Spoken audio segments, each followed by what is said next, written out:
Sa mga gustong mag-order, pwede naman kayong mag-order sa amin, Watermax Enterprises. Tapos, diretso na po naming dadalhin sa inyo yung unit na motor from Guanzon. Siyempre, sa inyo nakapangalan dahil ipinabili lang naman sa akin to. Additional na service na ginagawa namin ito na kami mismo yung bumibili para sa mga customer namin. Para kayo mismo, hindi na rin kayo maabala sa pagbili ng pan-deliver na motor. Kumbaga, kami na yung gagawa niyan for you. At tama-tama, meron dito sa Guanzon. Another day, another motorcycle. Electric started na siya.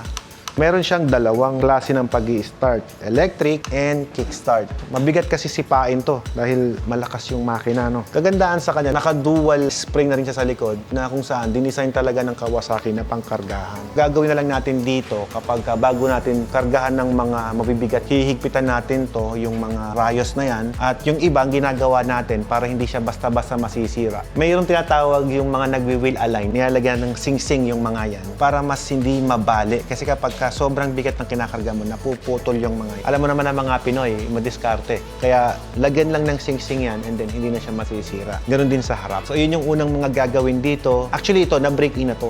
Brand new siya. Ayan, pakita ko sa inyo Ondo. Ito yung ondometer niya. Ayan, oh. Yung 1 na yan, kakatulak-tulak lang yan kaya umandar. Pero 0-0 Ondo pa rin siya, guys. Ngayon pa lang i-activate, kinabit na yung baterya. Pwedeng i-start na ganon, sound check.